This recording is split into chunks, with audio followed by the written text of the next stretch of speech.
Halo semuanya, sawadee-krap. Selamat datang kembali di segmen analisa dan kembali kita update tentang penembakan Brigadir J.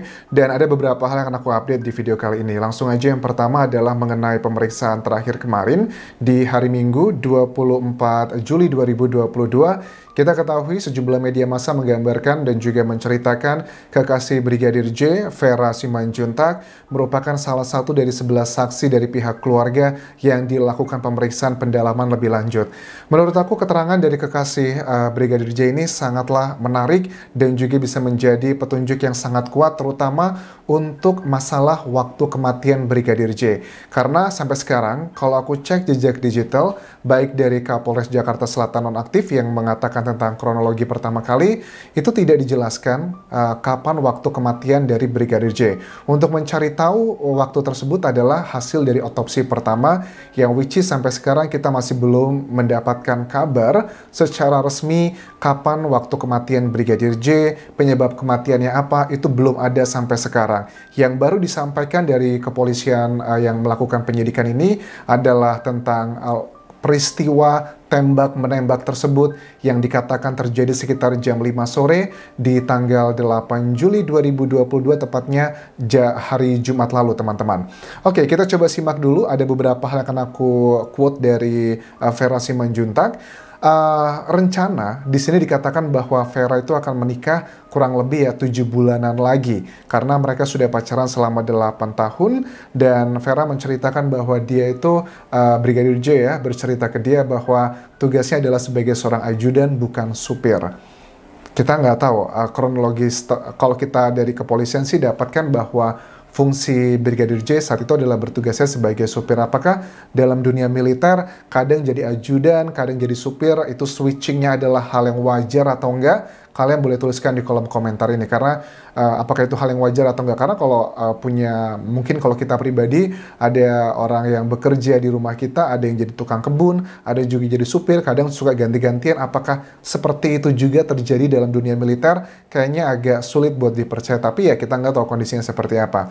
Nah, kemudian aku melihat juga dari Vera ini pada saat diwawancara dari Kompas TV, terlihat sangat kosong pandangannya, wajar, lelah, capek, kemudian juga masih trauma dengan kejadian ini, dan dia memang terlihat banyak diam saja, tipikal orang yang benar-benar menyimpan kesedihan sangat dalam banget. Ini aku bisa melihat. Biasanya kalau orang menyimpan kesedihan tuh mendalam banget, tatapannya kosong, dan ya karakteristik yang introvert adalah seperti itu menurut aku. Tapi kemudian kuasa hukum, salah satunya adalah Ramos Huta Barat, juga kembali memaparkan dan menceritakan apa yang dilakukan pemeriksaan tersebut. Dikatakan di sini adalah bahwa Vera ini adalah yang terakhir berkomunikasi dengan Brigadir J selain keluarga inti. Semua yang sudah dibicarakan Brigadir J itu ada indikasi pembunuhan berencana dan sudah disampaikan ke penyidik. Ini adalah lokasi pemeriksaannya di Jambi di Polda Jambi. HP Vera sudah disita untuk dianalisa mendalam, dan yang paling mengejutkan adalah temuan di sini bahwa Vera terakhir kali berkomunikasi dengan Brigadir J itu hanya sekitar beberapa menit sebelum terjadinya aksi tembak-menembak, tepatnya adalah di hari Jumat 8 Juli 2022 pukul 16:43 waktu Indonesia Barat. Kalau dihitung dalam hitungan menit, teman-teman, dari keterangan kepolisian kan aksi tembak-menembak tersebut sekitar jam 5 sore. 17 ya. Itu kan jaraknya hanya sekitar 17 menit.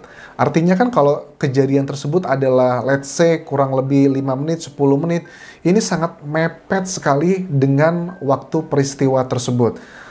Kemudian dari pengacara juga mengatakan ini sangat janggal karena sangat dekat dengan waktu kejadian. Apakah waktu kejadian ini juga sama dengan waktu kematian? Pastinya sih belum tentu ya, teman-teman ya. Karena waktu kematian itu bisa didapatkan dari hasil otopsi, dan itu belum kita dapatkan sampai sekarang.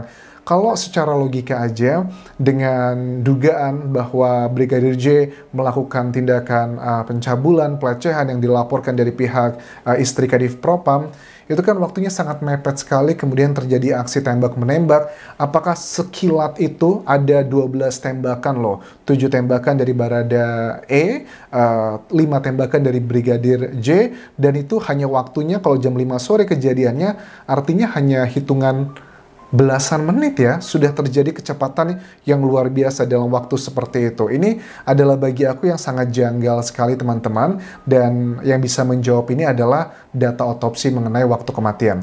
Aku sempat ngobrol dengan sejumlah dokter otopsi, kalian juga bisa cek di channel YouTubeku, ada beberapa video mengenai otopsi, perbincanganku, misalnya dengan Dr. Hastri, juga ahli forensik Indonesia, bahwa sempat dikatakan di wawancaraku bahwa untuk menentukan waktu kematian itu nggak bisa ditentukan secara spesifik menitnya. Misalnya jam 17.00 tuh nggak bisa, tapi bisa diketahui dengan cara adalah berapa jam setelah kematian, karena secara gambaran umumnya bisa diketahui misalnya sudah terjadi pembusukan, sudah terjadi warna ini, warna biru, dan sebagainya.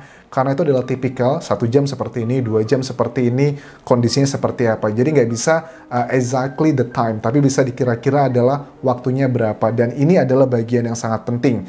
Dan kenapa kok tidak segera diumumkan? Karena semakin lama ditahan-tahan, ini tentunya akan semakin menimbulkan pro dan kontra dan juga perdebatan. Apalagi kalau tentang waktu kematian harusnya sudah bisa selesai keluar datanya gitu. Kita paham sih memang ada butuh waktu untuk proses penyidikan lebih dalam tentang otopsi, tapi kalau hanya waktu kematian menurut aku bisa segera dikeluarkan sih. Kecuali kalau ada kayak cakaran kuku yang harus diekstrak, butuh proses laboratorium berhari-hari, DNA dan sebagainya, itu make sense. Tapi kalau untuk basic data, waktu kematian, penyebab kematian, tapi nggak dikeluarkan, apakah ini sedang dugaannya adalah dicocokkan dengan kronologi-kronologi yang sudah disiapkan, karena masyarakat Indonesia sebagian juga menilai ini kayaknya ada dugaannya bahwa pelaku sebenarnya bukanlah Baradae, tapi kemungkinan besar ada seseorang penting juga yang terlibat di sini, makanya sedang dipersiapkan kronologi dan juga kematangannya. Itu yang sedang tersebar di media massa, dan aku menyampaikan apa-apa yang memang saat ini sedang menjadi perdebatan, walaupun itu semuanya masih dalam status dugaan semata. Tapi kita tahu juga ada banyak hal dugaan di luar sana yang tiba-tiba dengan berjalannya waktu menjadi kenyataan. Oke, berikutnya lagi akan aku bahas adalah mengenai Presiden dan juga Kapolri yang sudah sangat tegas dan lantang berbicara di media massa berkali-kali bahwa kasus ini harus dituntaskan dan diungkap sebenar-benarnya. Tapi gini ya, sudah dikatakan oleh orang nomor 1 di Indonesia, Pak Jokowi sudah 3 kali mengucapkan hal ini. Tapi sekarang sudah lebih dari 2 minggu ya, sudah lebih dari 2 minggu teman-teman. Ini masih belum, hampir 2 minggu ya, lebih ya, ini masih belum ketahuan ujungnya seperti apa, dan semakin banyak konflik ya di pelaksanaannya. Ada beberapa komentar di YouTube ini yang bilang, ini kayaknya atasannya sih, atas-atasnya gitu, Kapolri, Presiden, sudah sangat kooperatif dan mencari tahu siapakah pelakunya, tapi mungkin di bawah-bawahnya gitu, bos-bos kecilnya yang mungkin dugaan-dugaan masyarakat ada mengarah ke orang-orang penting dalam kasus ini, ada yang loyal dengan mereka, makanya ada beberapa hal yang dilakukan strateginya, misalnya adalah dengan membuat tim khusus yang terdiri dari jenderal bintang 3, 4, yang itu menunjukkan agar tidak terjadinya kendala masalah psikologi karena keengganan kalau seandainya memang beneran ada jenderal yang terlibat. Ini kayaknya di level-level bawahnya juga instansi Polri sedang ada dualisme gitu kan ya. Ada dualisme yang curiga dengan oknum pejabat tertentu, ada yang tidak curiga. Jadi sepertinya terjadi pro dan kontra juga di tubuh Polri, dan kita juga tahu kan ya, walaupun kasus ini juga sudah menjadi perdebatan nasional begitu, tapi tetap yang harus dikedepankan bukan sekedar keyakinan atau pro dan kontra, tapi adalah alat-alat bukti yang kuat. Nah, kemudian dari pengacara juga mengatakan ada barang bukti tentang ancaman ke Brigadir J yang sudah diserahkan ke penyidik. Nah, ini ngomong soal barang bukti ini kan tentunya harus diselidiki lebih dalam lagi, karena nggak semua barang bukti itu akan akan bisa menjadi alat bukti teman-teman, dan dibutuhkan 2 alat bukti untuk menentukan satu tersangka. Let me clarify apa itu barang bukti dan alat bukti. Jadi kalau barang bukti itu barang yang digunakan oleh terdakwa untuk melakukan suatu delik atau sebagai suatu hasil delik disita oleh penyidik untuk digunakan sebagai barang bukti pengadilan. Kalau aku hubungkan dengan kasus ini mengenai topik adalah mengenai ancaman, ya bisa aja mungkin pesan singkat, SMS, email, telepon, itu termasuknya barang buktinya. Tetapi, apakah barang bukti ini bisa menjadi alat bukti? Karena alat bukti itu lebih tinggi kekuatannya dibandingkan barang bukti.